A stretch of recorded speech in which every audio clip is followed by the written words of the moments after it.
Yeah, I'm a provider, but like, don't drag it.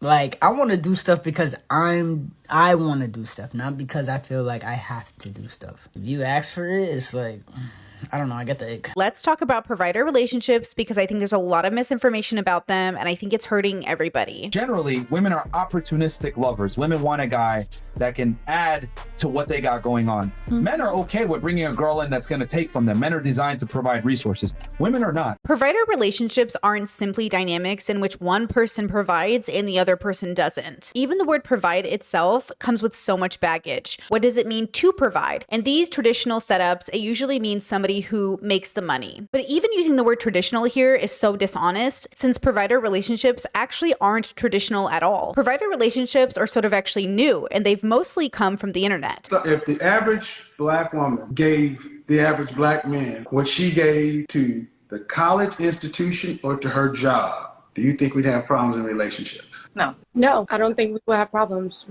We can focus our energy on making that cookbook. What about you, ma'am? I agree with what they're saying, no. She's gonna try to brainwash me. But then if you gave black men the same respect as you give these institutions, because we are you got. Ain't nobody lining up at the gates trying to marry y'all. What the hell are you talking about? Y'all got a problem with the way black men judge? Y'all really can't handle men who are raised in a straight up patriarchy to where women really don't have a voice. We at least listen. We listen to Big Mama. We grew up with you. You deal with men in the straight up patriarchy.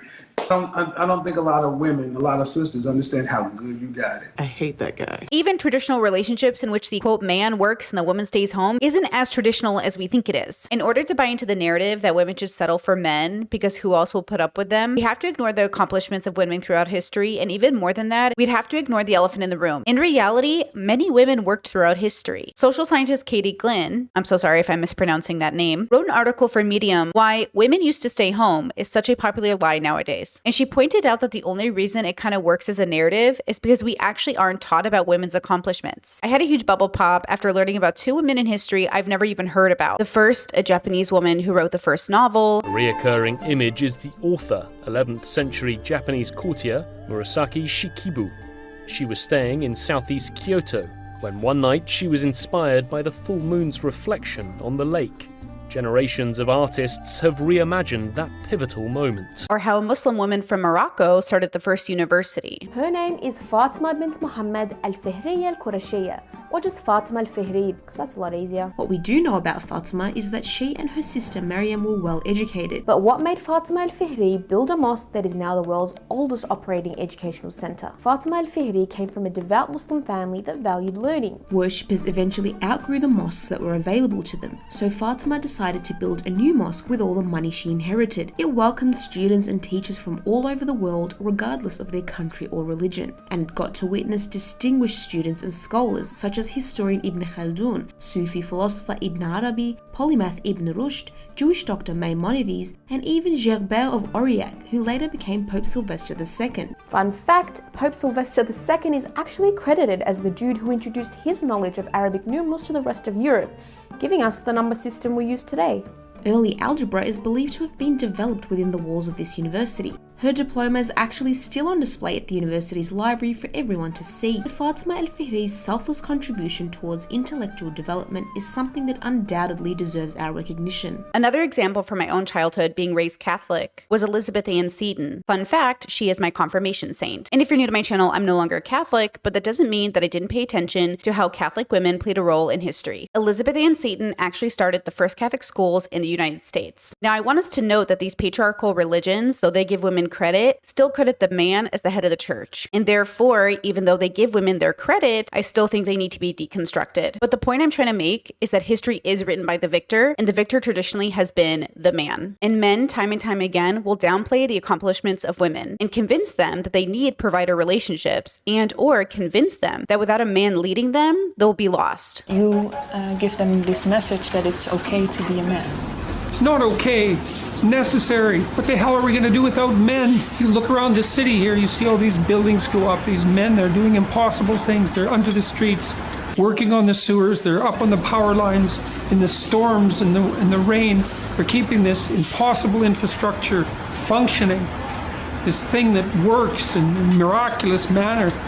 They work themselves to death And often, literally, the gratitude for that is sorely lacking, especially among the people who should be most grateful. There's a massive infrastructure of unbelievably hardworking, solidly laboring, working class men breaking themselves in half on a regular basis, making sure that everything that always breaks works, and that's not toxic masculinity, that appalling phrase. It's what keeps the world going round. Throughout history, and especially globally, not every couple actually was able to even have a situation where one person worked and one person stayed home. Even in the modern sense, a lot of people consider it a privilege to have a partner stay home. What does it mean to be a provider man? Welcome to the Daddy Academy, okay? So blanket statement, first things first, I think every man should strive to provide financially 100%, right? Like that is the goal. The goal is to be able to provide 100% for your family, okay? Are we all on different trajectories?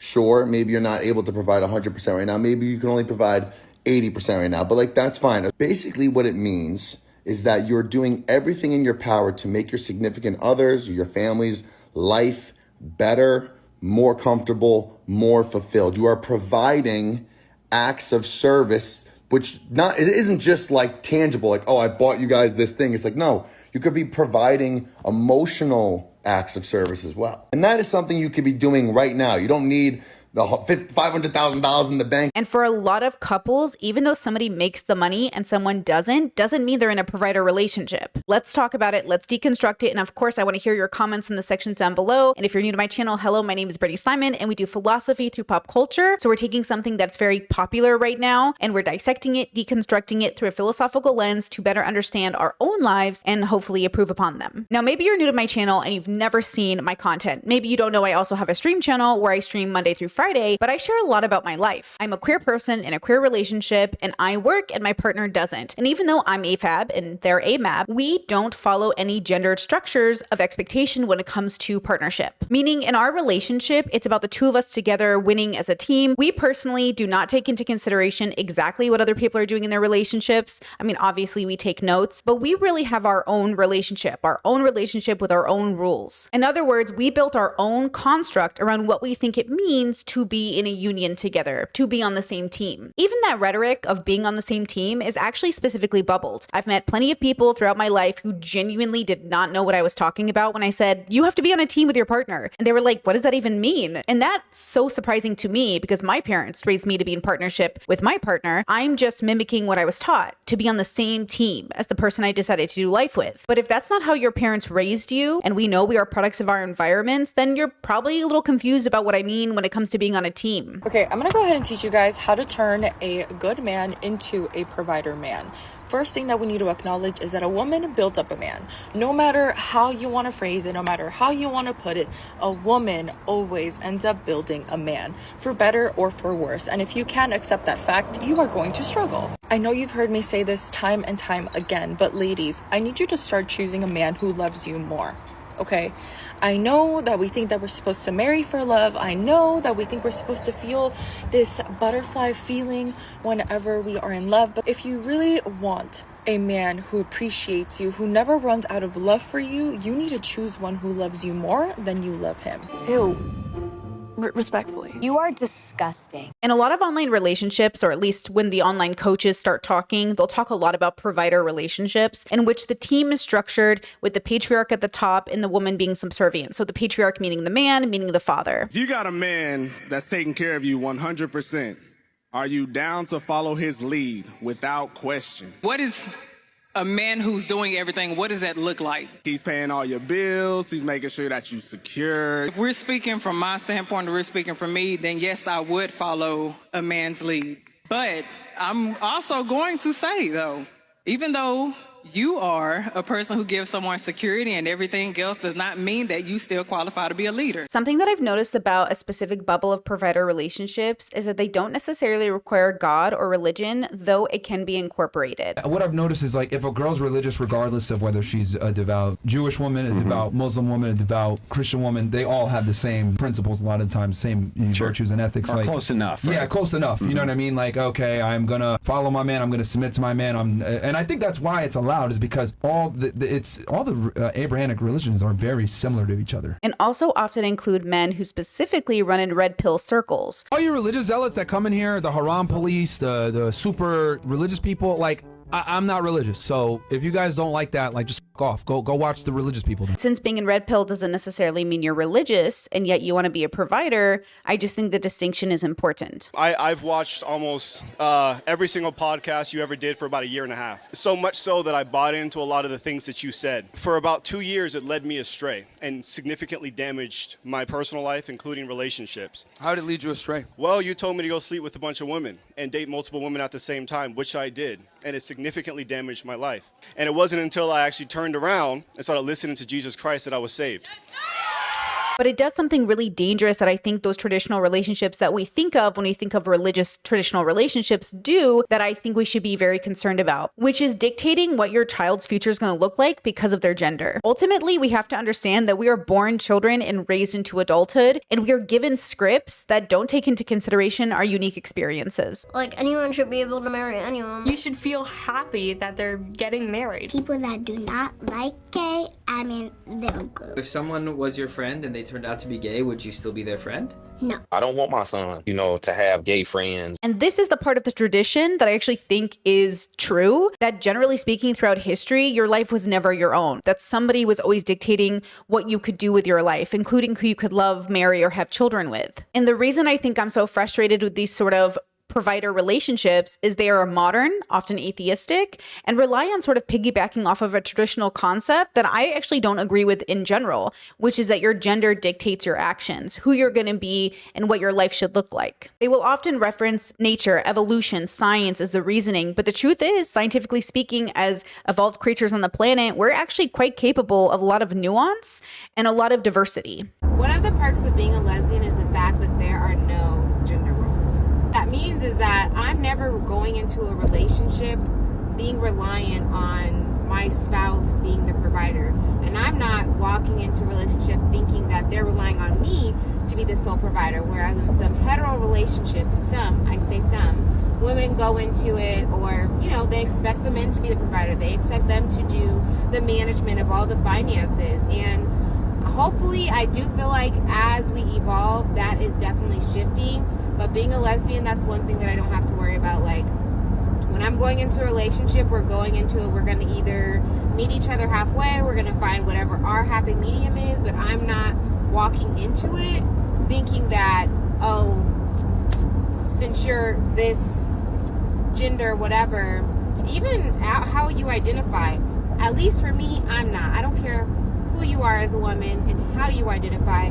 I'm never going into it thinking that I'm relying on you to be the provider. So one of the issues I find in all of these sort of traditional bubbles is the stagnation that comes about with that said tradition. If I can't update it, I can't morph it, and I can't change it, then it's probably not good. But for them, that is what goodness can look like, stagnation. We know it's not true just because of the way the world is suffering as it is. Trust me when I say in the last 100 years that feminism, progressivism, and non-binary people did not have the structural power to really impact the loneliness epidemic in the way that you think they have. So this loneliness epidemic that is happening right now is because of the patriarchy. We haven't been around long enough to impact the structural systems in the way that they claim. But what we have done is give people options. And tradition doesn't want you to have options. So the reason I even really wanted to make this video is there was a huge misconception happening in my stream channel comment sections of people thinking that when I said things like conservative women are naturally kind of limited in their thinking, i.e. kind of dumb when it comes to investing in their own choices, it's because they constantly adhere and promote and uplift patriarchal systems that are at a disadvantage to them. She's also just lost her job and she is 5'3" and 180 pounds. I said to her, babe, we're going to look at the BMI chart. You need to be losing 60 pounds in the next 12 months if you want this kind of man as an anecdotal guy to wife you. Right? Otherwise, he's not going to take you seriously. You are the easy chick. And that is the reality. So I'm straightforward that way. But that's part of you either self-improve or you lower your expectations. Those are options. But here's the problem. It took a professional matchmaker to tell her you need to self-improve. But here's the thing. This is why women are delusional. She had to get a professional to tell her that she's fat. You want to know how men know that they're fat or they're losers? They just go outside. Hey, you're a fat slob. Girls don't want to talk to you. You don't get calls returned. People don't respond, etc. Men get real-time reflection of where they stand in the sexual marketplace. Women don't. Well, and we're That's why actually some girls getting are the delusional. opposite. We're getting the opposite because we have a society that panders to women and tells them, you don't have to change a damn thing and you can get something you've never gotten before. It is not even about being a gender binary like men or women. It's about this idea that because my baby was born a particular way, their future was written in the stars. And I don't believe in that. I don't believe in that literal sense. I don't think I can predict the future of my child based off their gender, but I can predict the future of my child based off of the society it's raised in if that society doesn't allow them to live in the world as a unique person. So I saw a comment on my video that said something like, Brittany, I feel like you're discounting all the ways people can be, in relationships. What if one person is disabled and they have to stay home and another person works? Provider relationships are literally ableist. They're misogynistic. Provider relationships are transactional relationships. You can't be disabled and in a provider relationship because traditionally provider relationships and the way that they're explained online right now, they usually try to, quote, date the best person for the best outcome, i.e. best money and offspring and whatever else they think encompasses best. They're not interested in a person who's like in a wheelchair or disabled or disfigured. They're not interested in a chronically ill fibromyalgia girly. They're not interested in a non-binary gender fluid person. We're pushing this no standard, no nothing. And you can do that, but at the end of the day, men are the consumers and men aren't buying it.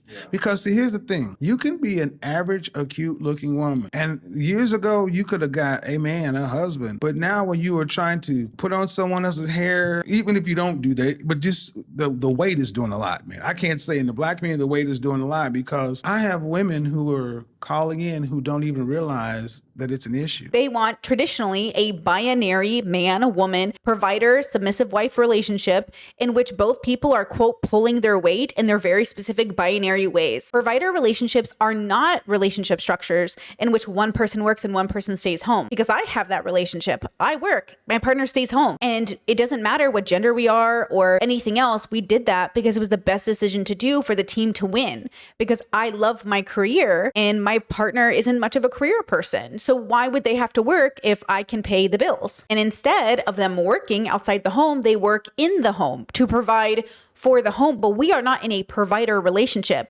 Oh, I pay all my bills. I pay all my bills. Bitch, shut the fuck up. Stop doing that. I want to pay them. What the hell? God damn, son. Can't let a motherfucker have nothing. Let's take a look.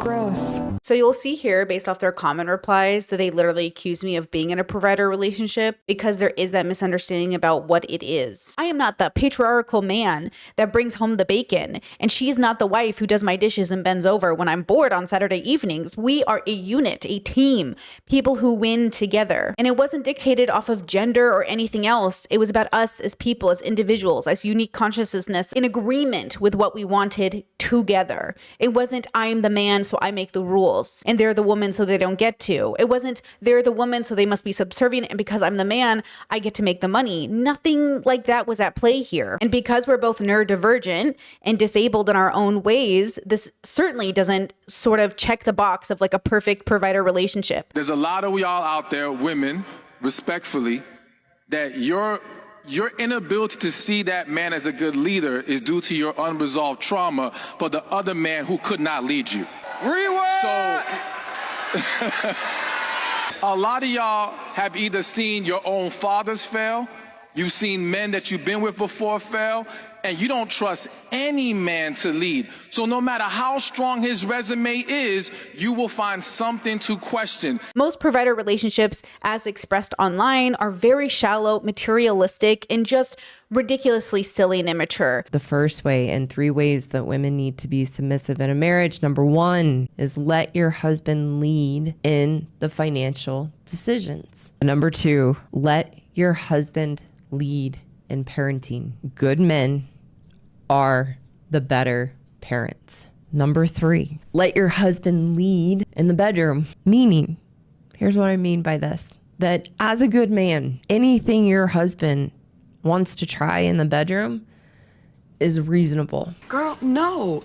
There's still a lot of blue pill men out there that, that don't think or understand or have this grasp on sexual inner dynamics like we do. Have more men become red pilled on this stuff and, of awareness of female nature for sure.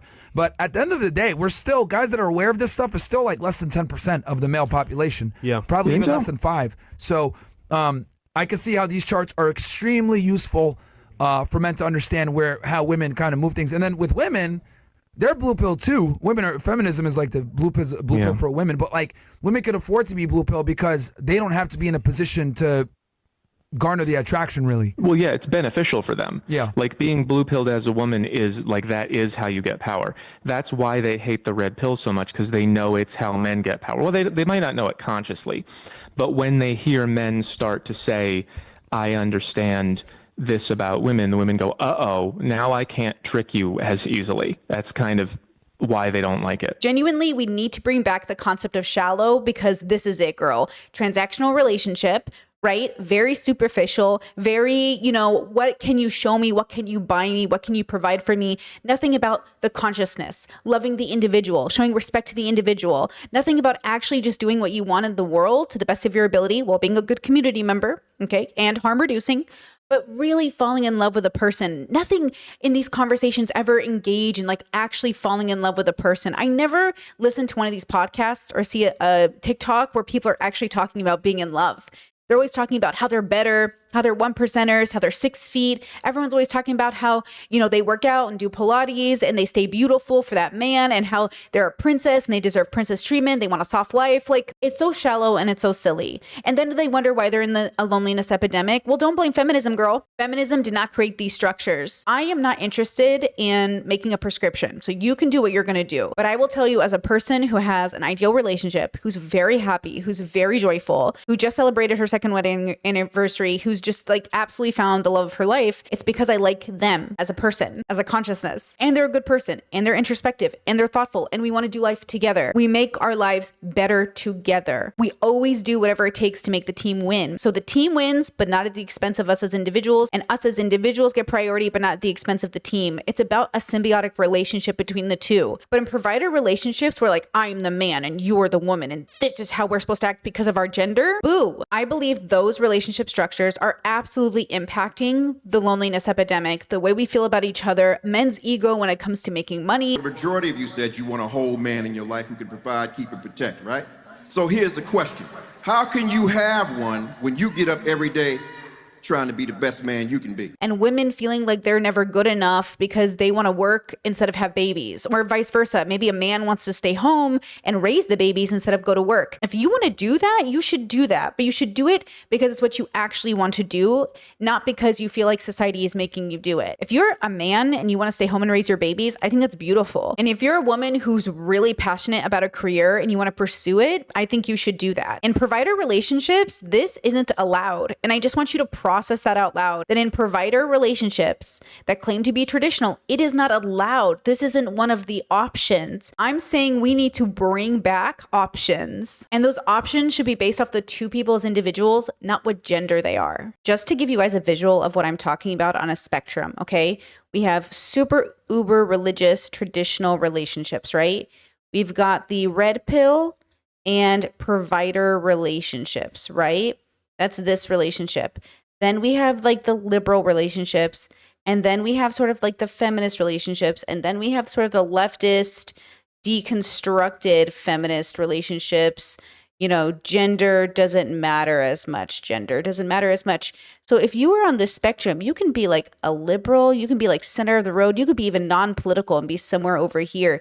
You can be non-political and be somewhere over here. You can be, well, you probably can't be non-political and be over here, but this takes a level of some political knowledge, but it's the deconstruction aspect. It's the philosophical realization that you've deconstructed this idea of a traditional religious world into a more secular one. But this secular one that tends to not have God involved, but talks about provider relationships like the red pill, still sort of rely on the religious structures, even if they don't utilize the belief in God. And you'll notice some of them still talk about God in some aspects. So, they're not even completely separated from it. And then maybe you move into some more liberal bubbles, and maybe there's more atheistic, but it's like the white guy centrist atheist on Reddit. That's no good. Then you move into more like, feministy bubbles, but maybe it's like a too white feminism over here. It's not deconstructed enough. So it still, appeals way too hard to the patriarchy, which is over there. So then you kind of deconstruct a little bit more, and you kind of end up in this sort of like progressive gender deconstruction bubble. But this whole, the world's not ready for this yet. But the world, I think, is heading in this direction. We are hopefully heading in a more deconstructed direction. So if you're interested in that direction, you should definitely subscribe and like this video, because that's exactly where I hope to move the world, at least slightly more in that direction. All right, guys, that's all I have for you today. I'm so curious what your thoughts are. I want to thank everybody who comments on my stream videos, who leaves comments on these videos here on the pod. And as usual, please leave your comments in the sections down below, as I do use them as inspiration for future content. And of course, I'd just like to hear what you're thinking. With that said, I'll see you for the next one. Bye-bye.